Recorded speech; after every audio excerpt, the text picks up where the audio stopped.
हरे कृष्ण। सभी भक्तों को दंडवत प्रणाम। श्री कृष्ण के भक्तों की श्रृंखला में आगे बढ़ने से पहले हम सबसे पहले प्रभुपाद का प्रणाम मंत्र बोलते हैं। नमो विष्णु पादाय कृष्ण प्रेष्ठाय भूतले श्रीमते भक्ति वेदांत स्वामी इति नामिने नमस्ते सारस्वती देवी गौरवाणी प्रचारणे निर्विशेष शून्यवादी पाश्चात्य देश तारिणे।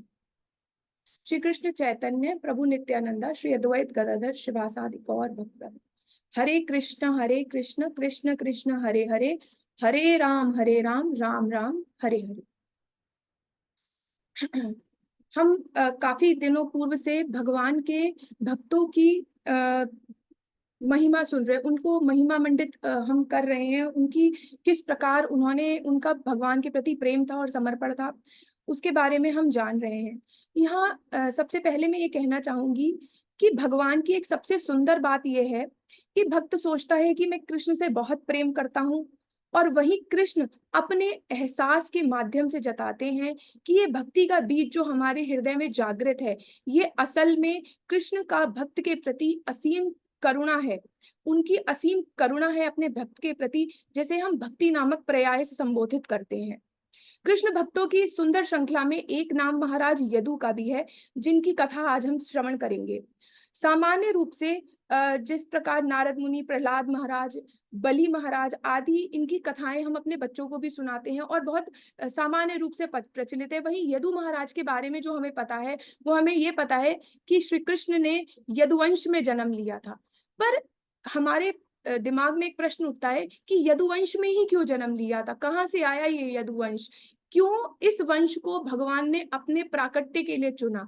जिस प्रकार माता देवकी सामान्य नहीं थी, जिस प्रकार वासुदेव सामान्य नहीं थे, उसी प्रकार महाराज यदु भी सामान्य नहीं थे। वे भी भगवान के एक बहुत बड़े और प्रिय भक्त थे। श्रीमद् भागवतम में के फर्स्ट कैंटो में कहा गया है कि वे भगवान जो जो अजन्मा है, अपने प्रिय भक्तों को महिमा मंडित करने के लिए, उनकी प्रसिद्धि करने के लिए और उनके प्रेम को प्राप्त करने के लिए इस धरती पर उनके लिए जन्म लेते हैं।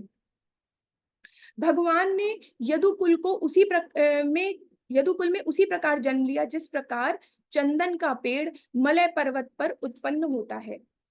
तो हम शुरुआत करते हैं कि भगवान जब पूर्ण पुरुषोत्तम भगवान श्री कृष्ण ने विचार किया कि अब उनके धरती पे प्राकट्य का समय आ गया है, तो वो कहाँ से शुरू हुआ। जब धरती पर अधर्मी राजाओं का बोझ बहुत ज्यादा बढ़ गया था और धरती माँ उससे व्याकुल होकर के ब्रह्मा जी के पास जाती हैं और ब्रह्मा जी से अनुग्रह करती हैं कि अब मैं बहुत त्रस्त हो चुकी हूँ, ये अधर्मी राजा मुझे अपने बोझ तले दबा रहे हैं और मुझसे ये सहन नहीं हो रहा। तब ब्रह्मा जी अन्य देवी देवताओं के साथ में भगवान विष्णु के पास जाते हैं। वहां भगवान विष्णु ब्रह्मा जी को ये कहते हैं कि वे आने वाले समय में यदुवंश में जन्म लेंगे और मतलब वो प्रकट होंगे, यदुवंश में वे प्रकट होंगे। यदुवंश में स्वयं भगवान पूर्ण पुरुषोत्तम श्री कृष्ण ने अपना प्राकट्य किया था। अब प्रश्न ये उठता है कि यदुवंश आया कहाँ से। तो इस यदु महाराज की कथा जानने से पहले एक छोटी सी हमें ये जानकारी लेना आवश्यक है कि यदु महाराज किसके पुत्र थे। यदु महाराज महाराज ययाति और रानी देवयानी के पुत्र थे। महाराज ययाति अमरावती के राजा थे और चंद्र डायनेस्टी को बिलोंग करते थे। महाराज ययाति के बड़े पुत्र, जो उनकी पहली पत्नी देवयानी के जो बड़े पुत्र थे, उनका नाम था यदु। ययाति विषय भोग में इतने ज्यादा लिप्त थे कि उनको उसके अलावा कुछ सूझता ही नहीं था। अपने विषय भोगों को पूर्ण करने के लिए उन्होंने अपनी पत्नी की दासी से भी विवाह किया और उनसे भी उन्होंने पुत्र उत्पन्न किए। तब देवयानी ने अपने पिता शुक्राचार्य से इस चीज की शिकायत करी कि मेरे पति ने मुझे इस प्रकार से धोखा दिया है। तो शुक्राचार्य ने उन्हें श्राप दिया था कि आपका जो यौवन है वो शीघ्र चला जाएगा। अब ययाति इतने ज्यादा विषय भोगों में लिप्त थे कि इस बात की उनकी जैसे जैसे आयु बढ़ी, उनको इस बात की चिंता होने लगी, उनकी तृप्ति हो नहीं पा रही थी। तो जब यमराज उनके पास आए तब उन्होंने यमराज से बहुत अनुनय विनय किया कि मुझे प्लीज आप मतलब मुझे अभी और ये विषय भोगों को भोगना है, मैं अभी नहीं जाना चाहता, आप उसके लिए प्लीज कोई रास्ता निकालिए, मैं क्या कर सकता हूँ। तब इतनी ज्यादा वो इतने मतलब पथेटिक वे में उनके सामने गिड़गिड़ा रहे थे और उनसे याचना कर रहे थे कि यमराज को तरस आया। तो उन्होंने बोला कि तुम्हारे जितने पुत्र हैं उनमें से यदि कोई तुम्हारा पुत्र अपनी आयु तुमसे एक्सचेंज कर लेता है तब तुम पुनः युवावस्था में आ जाओगे। तो महाराज ने अपने सभी पुत्रों के पास जाकर के, जिसमें कि यदु महाराज के पास वो सबसे पहले गए थे, उन्होंने अपने सारे पुत्रों से कहा कि आप मेरे से अपना यौवन एक्सचेंज कर लो। पर एक एक करके सबने मना कर दिया। तो उनके सबसे छोटे पुत्र पुरु ने उनसे यौवन एक्सचेंज किया था। पर हम यहाँ पे महाराज यदु की बात करते हैं कि महाराज यदु ने एक वो बहुत ही रिलीजियस, बहुत ही धार्मिक और भगवान के प्रति पूर्ण श्रद्धा रखने वाले व्यक्ति थे। तो उन्होंने अपने पिता से यौवन एक्सचेंज करने के लिए क्यों मना करा? यहाँ रीजन ये था कि यदु महाराज यौवन बदलने से मना इस कारण से करते हैं कि उन्हें पता था कि उनके जो पिता हैं उनको यदि वो अपना यौवन दे भी देंगे तो वो सिर्फ और सिर्फ उसको विषय भोगों के लिए इस्तेमाल करेंगे। जहां यदु महाराज की बुद्धि पूर्ण रूप से भगवान की भक्ति में लिप्त थी और वो अपनी युवा अवस्था से लेकर अपनी सारी आयु को सिर्फ और सिर्फ भगवान की चरणों में, उनकी सेवा में और उनकी भक्ति में ही समर्पित करना चाहते थे। इस रिलीजियस कारण के वजह से, मतलब एक बहुत धार्मिक कारण होने की वजह से उन्होंने अपने पिता की आज्ञा की अवहेलना करी। यहाँ हम महाराज यदु को इस प्रकार कंपेयर कर सकते हैं ब्रह्मा जी के उन 4 पुत्रों से, जिन्होंने जो सिर्फ 5 वर्ष की आयु के ही हैं और उन्होंने अपने पिता से, ब्रह्मा जी से ये रिक्वेस्ट करी थी कि हम इससे और ज्यादा आयु अपनी नहीं बढ़ाना चाहते, क्योंकि ये सबसे अबोध अवस्था होती है जहाँ पे सबसे निश्चल मन होता है और ये मन इतना शुद्ध होता है इस आयु तक कि उनको वो सिर्फ और सिर्फ अपने मन को प्रभु के चरणों में लगाना चाहते थे। इसलिए उन्होंने अपनी आयु बढ़ाने से मना कर दिया था।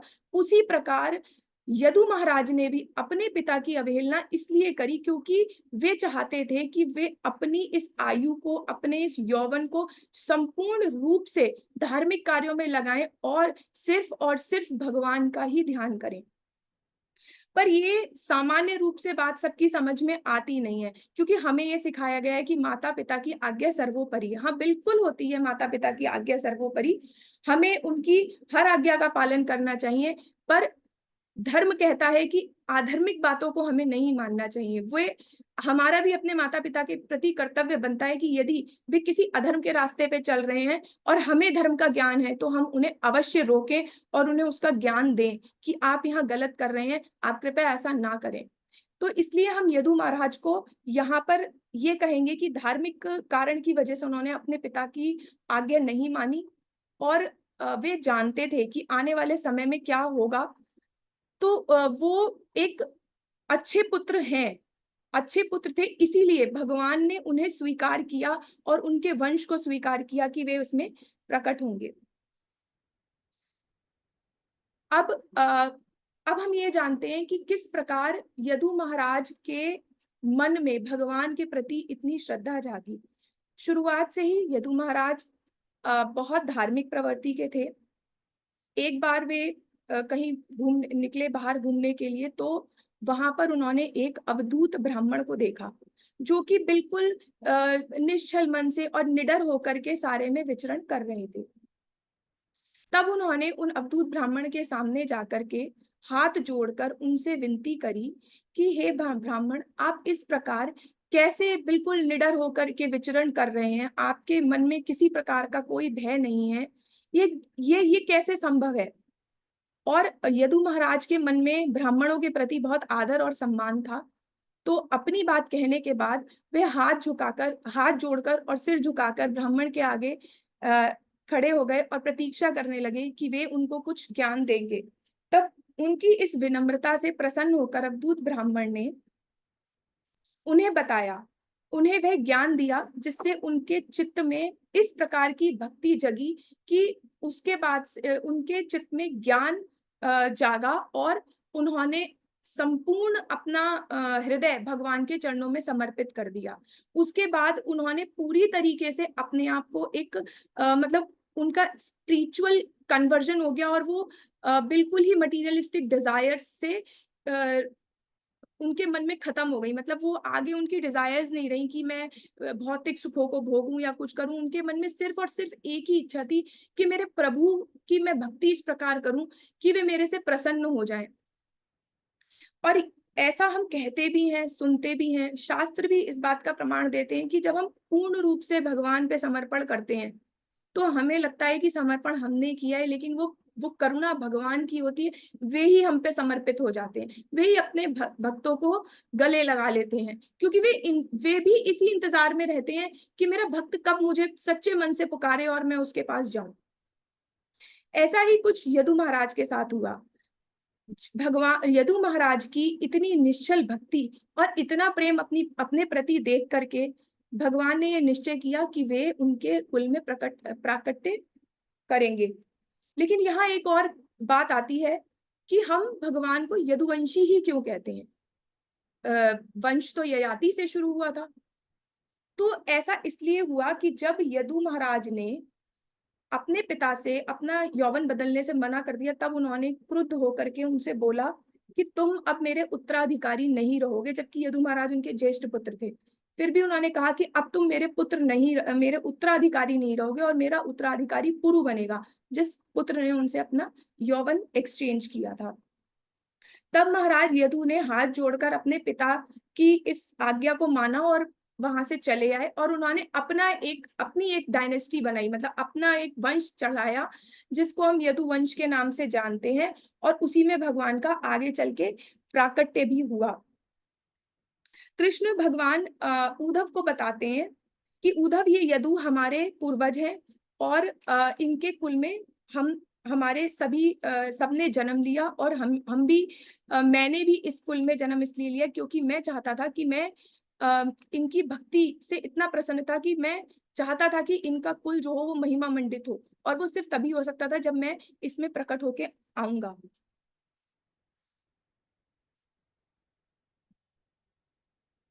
एक यहाँ कहा गया है कि प्रियसा यादो प्रियसा, जो राजा यदु हैं वो कृष्ण के प्रिय बने क्योंकि उनका उनके प्रति पूर्ण समर्पण था।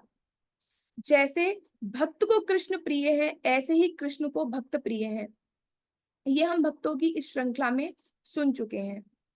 एक और वर्ष में कहा गया है, सवा पदा मूलम भजतः प्रियसा। कृष्ण के चरण कमलों की सेवा में जो संलग्न रहता है वह कृष्ण को सर्व प्रिय हो जाता है। यदु महाराज की कथा हमें यही बताती है, क्योंकि ये कोई सरल कार्य नहीं है कि भगवान स्वयं प्रकट होकर के यदुवंश में आए। यदु महाराज की भक्ति अकल्पनीय रही होगी, जिसकी हम कल्पना नहीं कर सकते। मैं यहाँ कहती हूँ कि जिस प्रकार देवकी और वसुदेव को उन्होंने अपने माता पिता के रूप में चयन किया, तो उनकी भक्ति सामान्य नहीं थी। हमने सुना है, हमने जाना है कि किस प्रकार पूर्व जन्म में उन्होंने तपस्या करके भगवान को प्रसन्न किया था, तब भगवान ने उन्हें वरदान दिया था। इसी प्रकार यदु महाराज ने भी अपना टोटल सरेंडर, पूर्ण समर्पण भगवान पे किया, तब जाकर के भगवान प्रसन्न हुए और उन्होंने उनके वंश को चुना। तो भगवान हमेशा ही अपने भक्तों को अनुग्रहित करते हैं, अपने भक्तों के कल्याण का भाव रखते हैं। ये हम प्राणी हैं जिन्हें हमें समझ में नहीं आता कि क्या वाकई में भगवान हम पे कृपा करते हैं।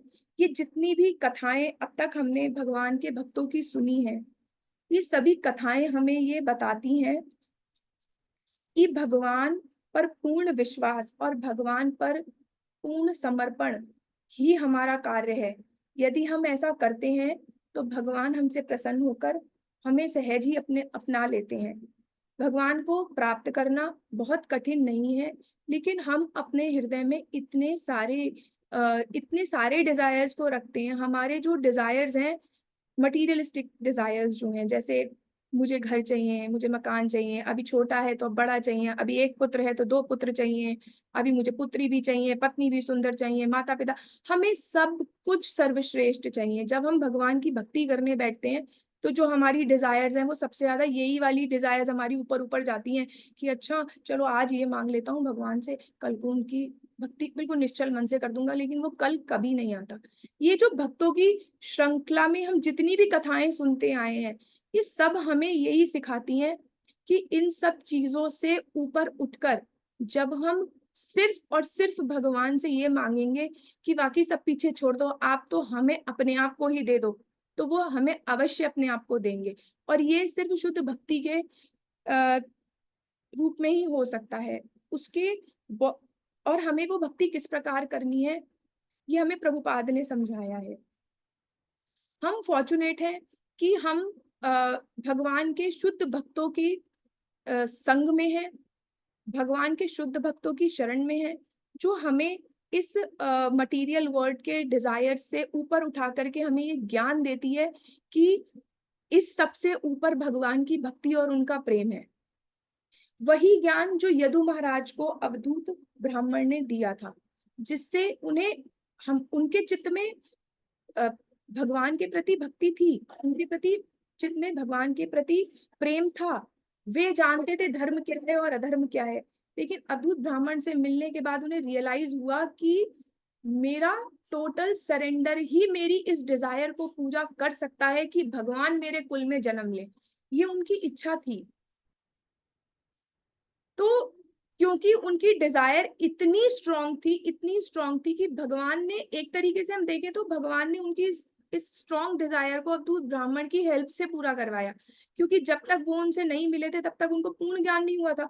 सारा का सारा जो पूर्ण ज्ञान उन्हें हुआ है, उन्होंने जब अवधूत ब्राह्मण से प्रश्न उत्तर किए हैं तब उनको जाकर के हुआ है। और तब उन्होंने ये डिसाइड कर लिया था कि अब भगवान के अलावा मुझे और कोई नहीं चाहिए, मुझे कृष्ण ही चाहिए। अगर हम और आगे देखें तो भगवान ये कहते हैं कि यदुवंश श्रीमद् भागवतम में भी जब भगवान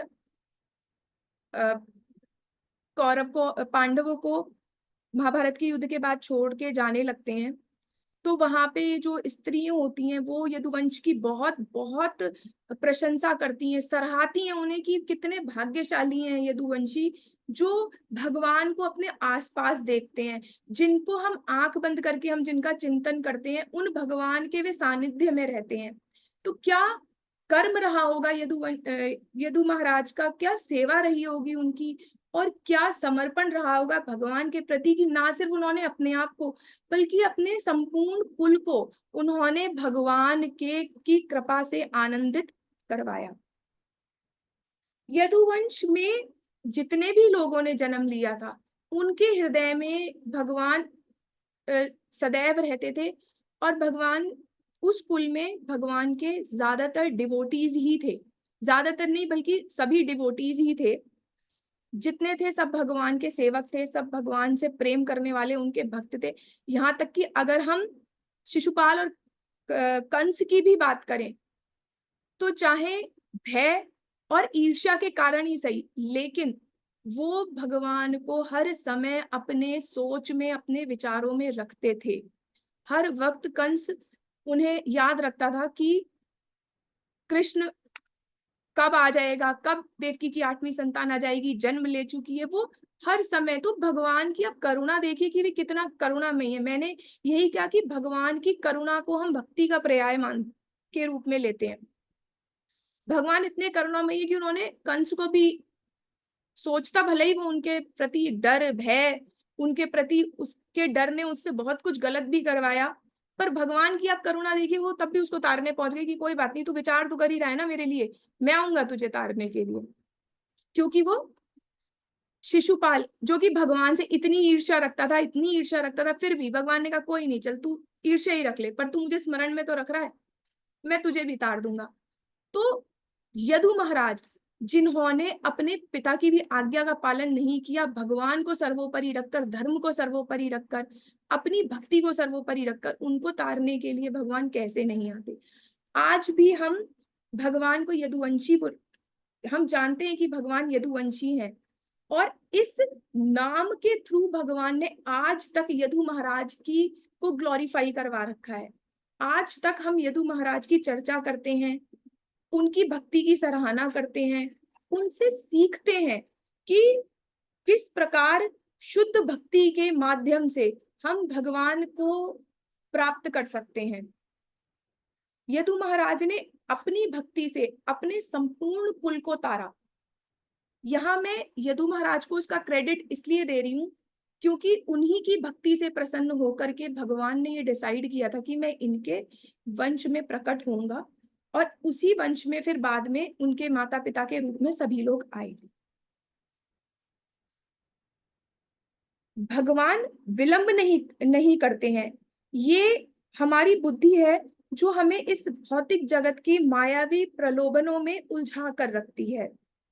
हम कृष्ण की आराधना करते हैं, पर पूर्ण अभाव होने के कारण बालक की भांति अपनी मटीरियलिस्टिक डिजायर्स के लिए उनसे जिद करते रहते हैं। पर जो भक्त प्रभु के पूर्ण समर्पण का भाव रखता है, उनकी भक्ति के ऊपर उसे और कुछ भी नहीं चाहिए होता, भगवान स्वयं को उस पर न्योछावर करते हैं। यदु महाराज की कथा हमें ये मैसेज देती है। भगवान हमसे कुछ नहीं छीनते। वो एक माता पिता के मैं यहाँ एक चीज और बताना चाहूंगी कि कई बार भक्ति के लिए लोग ये कहते हैं कि भक्ति करने से हमारा बच्चा तो हमसे अलग हो गया, ये हो गया वो हो गया। नहीं, आप हम विषय भोगों में पड़े हुए। भगवान इतने प्यारे पिता हैं, इतने प्यारे पिता हैं कि वे चाहते हैं कि मेरे ये जो बच्चे हैं ये इन विषय भोगों से हट करके शुद्ध बुद्धि हमें प्रदान करते हैं और भक्ति में हमारे चित्त को लगाते हैं। जिस प्रकार उन्होंने यदु महाराज पे कृपा करी। यदु महाराज चाहते तो अपना यौवन अपने पिता से एक्सचेंज कर सकते थे, बट उनकी भक्ति के कारण ही भगवान ने उनको ये ज्ञान दिया कि तुम ऐसा नहीं करना, तुम बिल्कुल सही रास्ते पे चल रहे हो और आगे बढ़ोगे तो तुम मुझे अवश्य प्राप्त करोगे। उसी प्रकार भगवान अपना स्मरण करने वाले हर भक्त पर अपनी कृपा करते हैं। भगवान चाहते हैं कि ये मेरे बच्चे हैं और ये मेरे पास ही वापस आ जाएं, और वो यही उनका हमारे प्रति प्रेम है। और संतान होने के नाते यदु महाराज हमें भी एक मैसेज देते हैं कि हमें भी अपने, यदि हम भक्ति में थोड़ा भी प्रोग्रेस कर गए हैं या थोड़ा भी हमें ज्ञान हुआ है, थोड़े से भी थोड़ा बहुत कम भी अगर हुआ है, तो हमें लगता है कि हमारे जो माता पिता हैं वो अभी भौतिक कर्मों में बहुत ज्यादा लिप्त हैं, तो हमें भी यदु महाराज की तरह प्रयास करना चाहिए कि हम उन्हें सही रास्ते पर लाएं और भगवान की भक्ति में उन्हें लगाने का प्रयास करें। ये हमारे कर्तव्यों में से ही एक है। सिर्फ उनकी भौतिक इच्छाओं को पूरा करते रहने से हमारा धर्म पालन नहीं होता है। यदि हम भगवान के चरणों में पूर्ण समर्पित हैं और हमारे चित्त में भगवान के प्रति जरा भी भक्ति है, तो यदु महाराज की कथा से हमें ये शिक्षा लेनी चाहिए कि भगवान की भक्ति का ज्ञान होने के बाद हमें प्रयास करना चाहिए कि हमारे आसपास जितने भी लोग हैं या जितने भी हमारे परिवारजन है, प्रियजन है, हमारे माता पिता हैं, हम उनके चित्त में भी प्रभु की भक्ति उत्पन्न करवा सकें। और ये तभी संभव है जब पहले हम खुद यदु महाराज की तरह अपना पूर्ण समर्पण भगवान को करेंगे। भगवान हमेशा अपने हाथ फैलाए बैठे रहते हैं कि तुम मेरे पास आओ, मैं तुम्हारे इंतजार में बैठा हूं। और हम मूर्ख कभी भी अपनी तरफ से प्रयास नहीं करते, उन तक जाने के बैठे बैठे कहते रहते हैं कब हमारे चित्त में भक्ति दोगे, कब हम अभी हम जी लें, अभी हम और जी लें, उसके बाद वृद्धावस्था में जाकर स्मरण करेंगे। नहीं, यदु महाराज की तरह हमें शिक्षा लेनी चाहिए कि अपनी युवा अवस्था में जब हम पूर्ण रूप से सक्षम हैं, तब से ही हमें भगवान की भक्ति में लग जाना चाहिए। हमें अपने बच्चों को भी यही सिखाना चाहिए। यही हमारे कल्याण का मार्ग है और यही भगवान के को प्राप्त करने का मार्ग है। तो भगवान के भक्तों की श्रृंखला में यदु महाराज की एक छोटी सी कथा मैंने आप सभी से कही। जो भी त्रुटि मुझसे हुई हो उसके लिए मैं क्षमा प्रार्थी हूँ, क्योंकि भगवान के भक्तों को महिमा मंडित करना मेरे जैसे तुच्छ भक्त के मतलब मैं कर नहीं सकती उसे, बस मैंने प्रयास किया है। भगवान के भक्त इतने महान हैं कि मैं अपनी वाणी से उनको महिमा मंडित भी नहीं कर पाती। धन्यवाद।